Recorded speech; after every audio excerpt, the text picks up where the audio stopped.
What's up, guys? It's your boy, Trinity K13. I'm here to talk about Chicago Bears 2015 draft, the good, the bad, and the baffling. The Chicago Bears entered the 2015 draft with a lot of need on both sides of the football, following a disappointing 5-11-2014 season. But new general manager Ryan Pace addressed some of those needs over the course of the last few days. Pace added to the offense with his selection of wide receiver Kevin White in the first round, and he added to the defense in the second round with the selection of defensive tackle and Eddie Goldman. He added three more players on offense and center Horonik Grasu, running back Jeremy Langford, and tackle Teo Fubuluje, and one more on defense and safety Adrian Amo. After the draft concluded on Saturday evening, Page explained his draft process. It was really the best player available the whole way through, he said.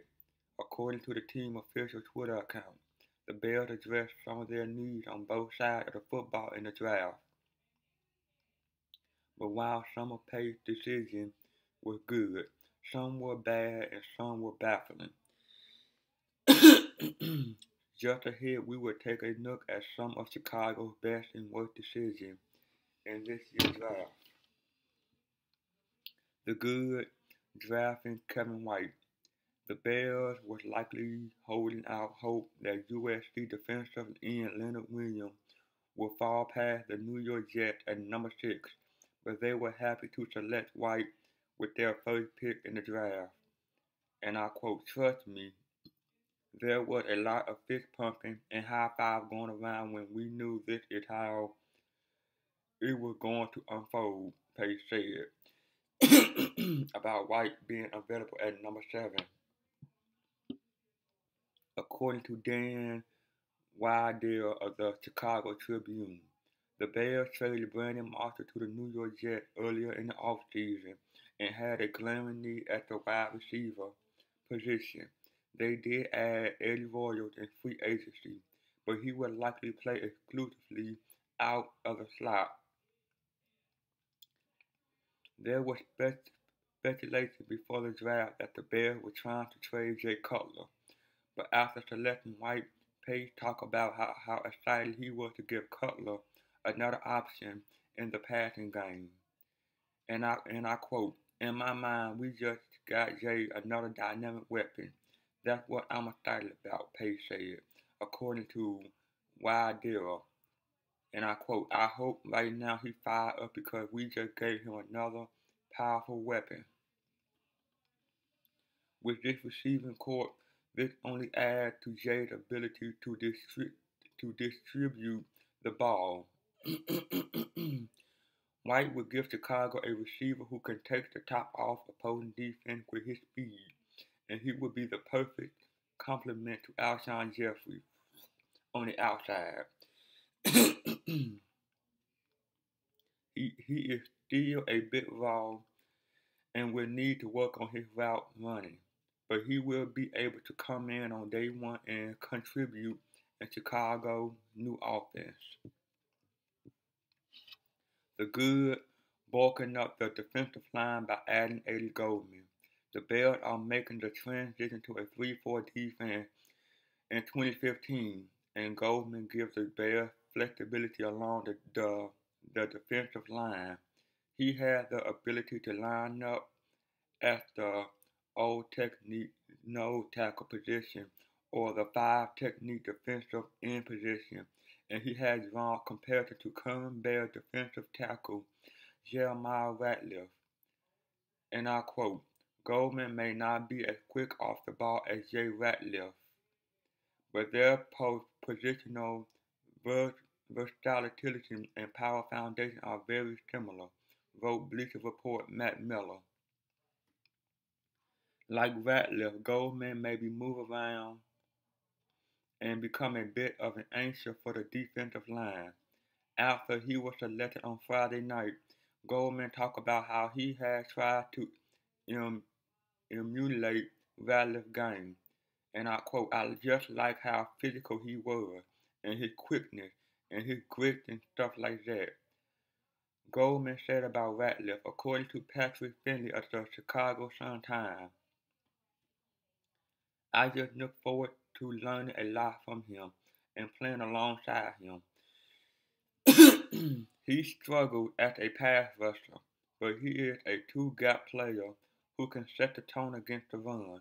Despite his struggles as a pass rusher, head coach John Fox likes Goldman, and I quote, very strong, great leverage, he's tough to knock out of there, and he can push the pocket. Fox said on Saturday, according to Bob Lingier of the Daily Herald. Before Goldman was drafted, the Bears had Ratliff listed as the only no tackle on the roster, according to Patrick Finley of the Chicago Sun-Times. Goldman still has a way to go with his development, but he should have a big role in Chicago's new defense at both the nose tackle and five technique defensive end position in 2015.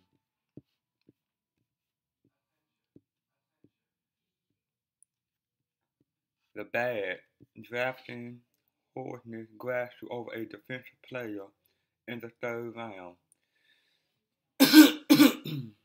In a surprising move, the Bears opted to take center Hornets grassroots with their third round pick instead of addressing a bigger area of need.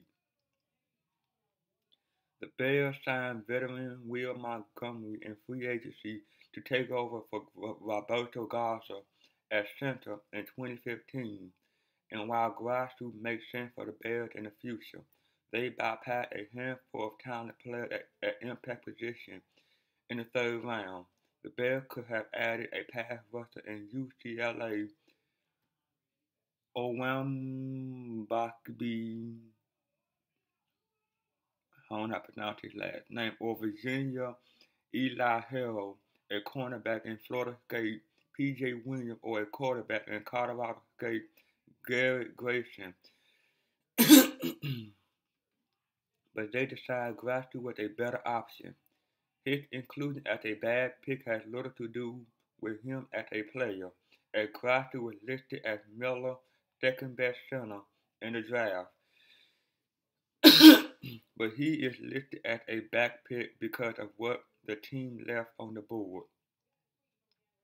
The Bears are currently attempting to use former 4-3 defensive ends Jared Allen, Lamar Houston, Willie Young, and David Bass at outside linebacker in their new 3-4 defense, and they may have been better off adding someone like Odejuwa or Harrell who possess the necessary skill set to play the position. The cornerback position is very thin behind Kyle Fuller and Tim Jennings, and the team does not have a definite starter at the quarterback position beyond this season. In the end, the Bears did not add a pass rusher, cornerback, or quarterback in the draft, but they may look back years down the road and regret drafting a center in the third round instead of adding an impact player at a position of greater need. The bad, adding another late round safety. Just like Grassley, drafting Amo was not necessarily a bad selection by the Bears because he filled a position of need, but Chicago has not had luck with developing safety taken in the later round of the draft over the course of the last 15 years. Since 2000, the Bears have selected 14 safeties in the draft, and only Mike Brown, taken in the second round of 2000 draft, had reasonable success with the team. Guys like Mike Green, Bobby Gray, Todd Johnson, and Al Alfalfa were all mid-round picks of the Bears, but none of them panned out in Chicago.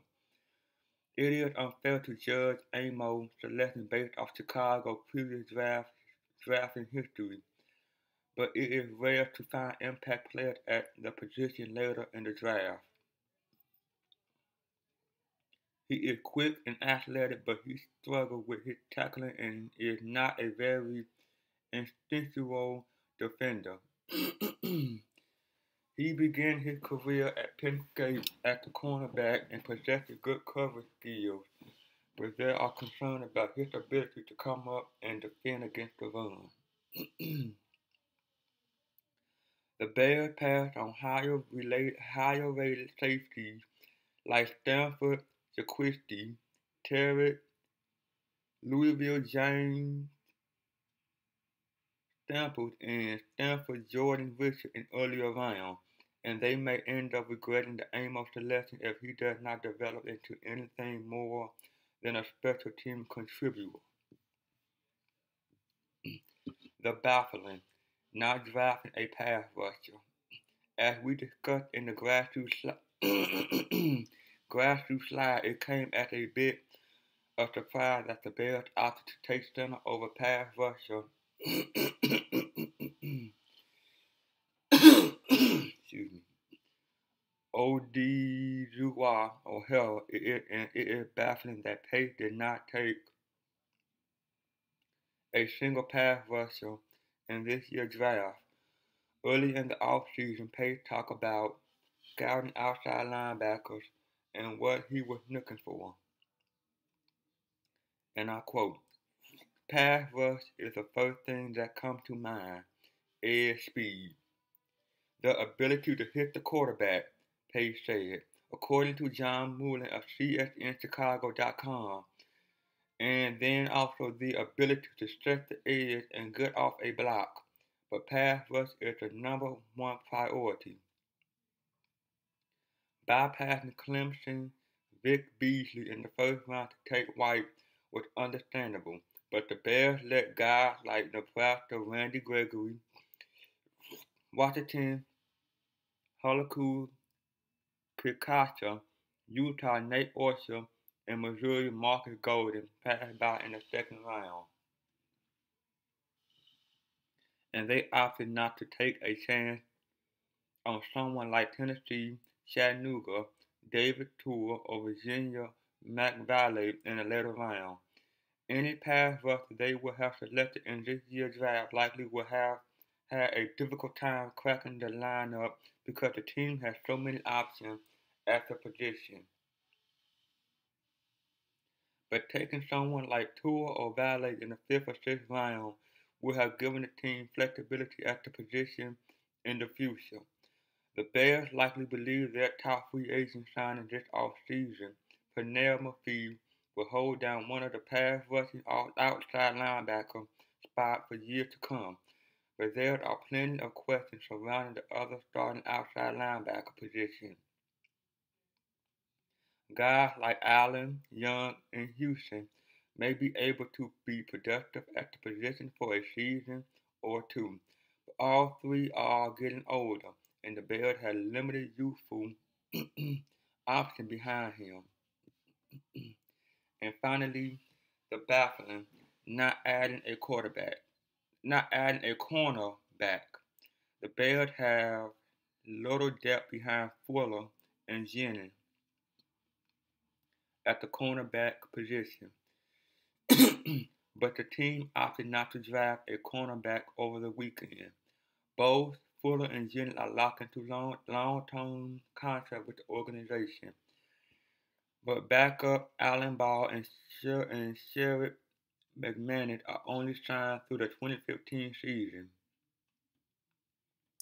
DeMontre Hurst and Al Louis Jr. signed two-year contracts this offseason, but both struggled and limited opportunity at the nickelback position last season. Taking a cornerback in the seventh overall pick likely would have been a reach for the Bears, but high-ceiling cornerback prospects like LSU Jalen Collins and Florida State Ronald Darby were both available in the second round. The Bears likely made the right decision in the second round by selecting Goldman, but they passed on Florida State P.J. Williams, Stanford Alex Carter, and Texas State Craig Mager.